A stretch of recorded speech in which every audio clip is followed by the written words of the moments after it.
ಇದು ತೆಗೆದ್ಬಿಟ್ಟು ಇದೆಲ್ಲ ಹಾಕು. ಹಾಯ್ ಫ್ರೆಂಡ್ಸ್, ಮತ್ತೊಂದು ವಿಡಿಯೋ ನಿಮಗಾಗಿ. ನೋಡಿ, ಕೊಬ್ಬರಿನ ಬಿಸಿಲಲ್ಲಿ ಒಣಗಿಸೋದಕ್ಕೆ ಯಾವ ಥರ ಐಡಿಯಾ ಮಾಡ್ಬೋದು ಅಂತಂದರೆ, ಇದೊಂದು ಬುಟ್ಟಿ ಇದೆ. ನಮ್ಮ ಅತ್ತೆಯವರು ಬುಟ್ಟಿ ಥರ ಮಾಡ್ಕೊಂಡಿದ್ದಾರೆ.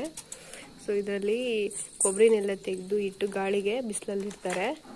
ಬೇಗ ಕೆಟ್ಟೋಗದೆ ಚೆನ್ನಾಗಿ ಡ್ರೈ ಆಗಲಿ ಅಂತ ಬಿಸಿಲಲ್ಲಿ ಇಡ್ತಾರೆ. ಇದನ್ನೆಲ್ಲ ಸ್ಟೋರ್ ಮಾಡಿ. ಕೋತಿಗಳು ಬರ್ತಾ ಇರುತ್ತಲ್ವ ಈ ಸೈಡು, ತುಂಬಾ ಕೋತಿಗಳು, ಇಲಿಗಳು, ಬೆಕ್ಕುಗಳು ಅವೆಲ್ಲನೂ ತುಂಬಾ ಜಾಸ್ತಿ ಅಲ್ವಾ. ಅವು ಯಾವೂ ಮುಟ್ಟದೆ ತೆಗಿಯೋಕ್ಕಾಗದೆ ಬುಟ್ಟಿನ ಈ ಥರ ಕ್ಲೋಸ್ ಮಾಡಿಬಿಟ್ರೆ, ಇದ್ರ ಒಳಗಡೆ ಹಾಕ್ಬಿಟ್ಟು ಕೊಬ್ಬರಿನ ಎಲ್ಲ ನೀಟಾಗಿ ತೆಗೆದ್ಬಿಟ್ಟು ಈ ಥರ ಕ್ಲೋಸ್ ಮಾಡಿಬಿಟ್ರೆ, ಬಿಸಿಲಲ್ಲಿಟ್ಟರೆ ಗಾಳಿ ಚೆನ್ನಾಗಿ ಆಡುತ್ತೆ. ಅದು ಚೆನ್ನಾಗಿ ಡ್ರೈ ಆಗುತ್ತೆ. ಯಾವಾಗ ಬೇಕೋ ಅವಾಗ ತಗೊಂಡು ಯೂಸ್ ಮಾಡ್ಕೋಬೋದು. ತುಂಬಾ ಚೆನ್ನಾಗಿರುತ್ತೆ ನೋಡಿ ಈ ಥರ ಬುಟ್ಟಿಯಲ್ಲಿಟ್ಟರೆ. Thanks for watching. ಬಾಯ್.